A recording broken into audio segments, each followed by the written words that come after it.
Hello dear friends, आज हम जानने वाले हैं समांतर श्रेणी का एक शानदार क्वेश्चन का आंसर जो आपके एग्जाम में कई बार पहले भी रिपीट हुआ है। तो बिना समय गंवाए दोस्तों शुरुआत करते हैं इस क्वेश्चन की, जिसमें आपसे पूछा गया है किसी समांतर श्रेणी के प्रथम 7 पदों का योगफल आपको 49 के रूप में दे रखा है और प्रथम 17 पदों का योगफल 289 के रूप में आपको दे रखा है। इसके प्रथम n पदों का योगफल आपको ज्ञात करना है। तो दोस्तों ऐसे क्वेश्चन को हल करने के लिए सबसे पहले आपको प्रश्न की जो लैंग्वेज है इसके अकॉर्डिंग आपको इसको समीकरण के रूप में बनाना होता है। देखिए दोस्तों, आप सबसे पहले इसका फॉर्मूला जानते हो, योगफल का क्या जानते हो, वो होता है आपके पास Sn बराबर n/2 2a plus n-1 into D. ये आपके पास क्या होता है, योगफल का फॉर्मूला आपके पास होता है।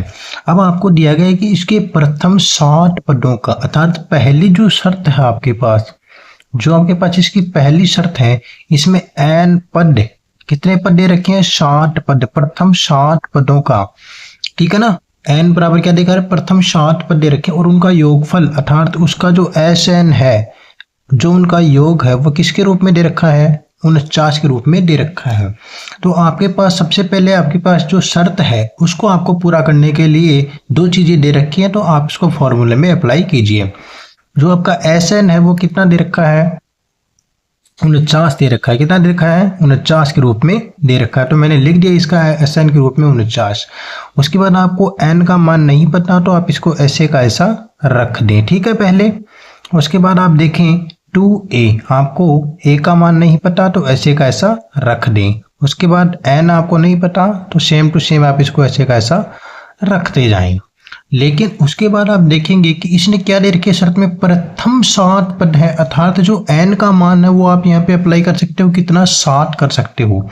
तो आप देखेंगे 49 बराबर 7/2, कितना लिखेंगे आप यहाँ पे, 7/2। उसके आगे आप देखेंगे a का मान आपके पास उपलब्ध नहीं है तो ऐसे का ऐसा रहने दें, लेकिन n का मान आपके पास है तो आप लिखें 7 - 1 इंटू डी। ये आपको यहाँ पे रख देना है, जितना सोल्व है उसके वहां इसको सोल्व कर देना है। तो आप लिखेंगे यहाँ पे 49, देखिए यहाँ पे 7/2 दे रखा है दोस्तों। तो यहाँ पे देखो, जो भाग में संख्या अगर इसका पक्षांतर करेंगे तो किस में जाएगी, गुणा में चली जाएगी। किस में चली जाएगी, गुणा में। और जो यहाँ पे गुणा में थी वो किस में चली जाएगी, भाग में। अर्थात जो हर है वो अंश के रूप में चला जाता है, जो अंश है वो हर के रूप में चला जाता है। ये अपन ने यहाँ पे लिख दिया। उसके बाद देखिए यहाँ पे 2a शेष आपके पास है और 7 में से 1 निकालेंगे तो 6d आपके पास है। देखो 7 - 1 6 और 6 को डी से गुणा किया तो 6d। यहाँ पे देखिए 7 से निकल रहा है 7 - 7 = 49, ठीक है। तो 7 बार जा रहा है और 7 दूना 14। तो यहाँ पे कितना बचा आपके पास बाएं भाग में तो रहा 14 और यहाँ पे रहा 2a प्लस का 6d, ठीक है। ये आपका समीकरण नंबर यहाँ पे 1 मिल जाएगा। इसको आप ऐसे का ऐसा रहने दें। अब आप क्या करें, दूसरी शर्त पे अप्लाई करें। दूसरी शर्त में आपको कुछ इसी प्रकार का दे रखा है कि जो 17 पद हैं उनका योगफल 289 है, अर्थात n बराबर यहाँ पे कितना है आपका 17 है और Sn है अर्थात उनका योग है वो 289 है। तो आप Sn का मान 289 रखिए यहाँ पे सीधा, और जो आपका n का मान है, n का मान कितना है यहाँ पे 17 है, तो आप लिखें 17/2, ठीक है। उसके बाद आपके पास a नहीं है तो ऐसा का रख दे 2a प्लस n का मान 17 हो जाएगा दूसरी शर्त के अनुसार, 17 - 1 इंटू डी, ठीक है। अब देखिए वही करना है, 2 आपको किस में, भाग में, तो इस तरफ आएगा तो गुणा में चला जाएगा, जो गुणा हुआ 17 में है वो भाग में चला जाएगा। तो आप लिखेंगे यहाँ पे 289 गुणा में 2 भाग 17 बराबर आपके पास हो जाएगा 2a प्लस 17 - 1 कितना हो गया, 16d। कितना हो गया, 16d आप यहाँ पे रख देंगे।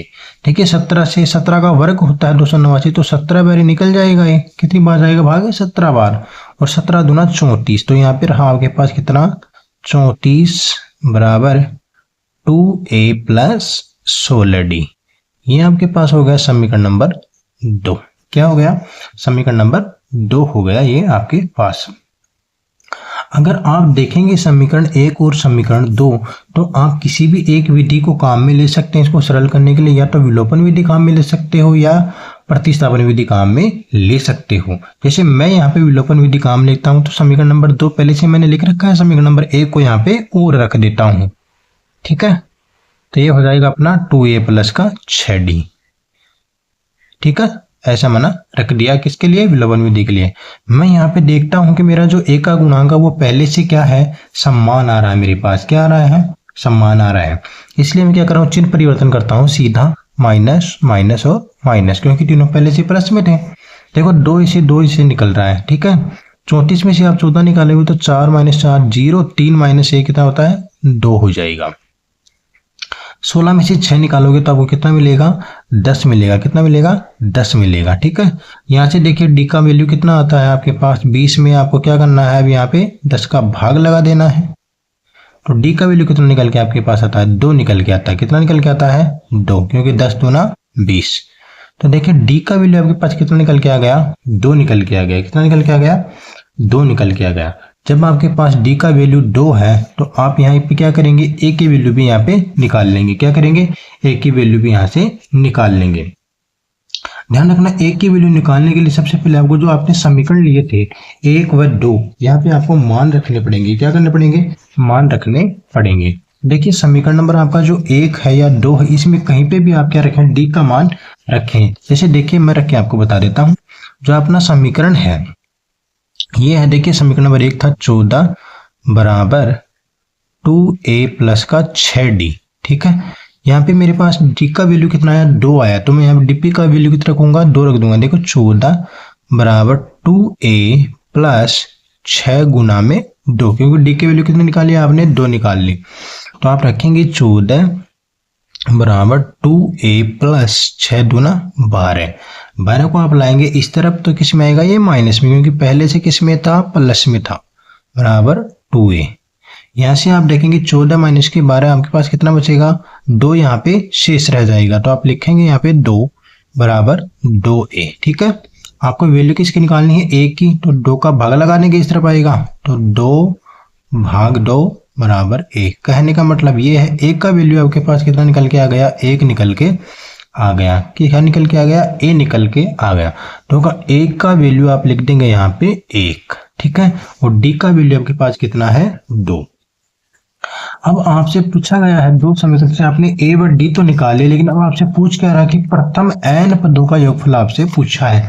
तो प्रथम n पदों का योगफल का फॉर्मूला आपके पास ये होता है, और आपको n पदों का ही पूछा है। तो आप देखिए दोस्तों, आप रखेंगे ऐसे n पदों का ये आपसे पूछा है। ठीक है ना, तो n का मान n ही रहने वाला है यहाँ पे, क्योंकि n पदों का पूछा है, तो n/2 2 गुना a का मान आपने निकालना भी कितना, 1, तो आप लिखेंगे यहाँ पे 1 प्लस पद आपको इसने n पद ही बोला है तो n का n ही रहेगा। d का वैल्यू आपने अभी निकाला कितना, 2, तो ये मान आप इसमें रख दें। उसके बाद देखिए Sn बराबर n/2, 2 को 1 से मल्टीप्लाई करेंगे तो आपको 2 मिलेगा, प्लस अब 2 को अंदर लेके आइए तो 2n, और 2 को -1 से करेंगे तो 2। ठीक है, यहाँ आप देखेंगे 2 प्लस का है, 2 माइनस का है, तो क्या हो गया, एक दूसरे से नेगलेक्ट हो गई।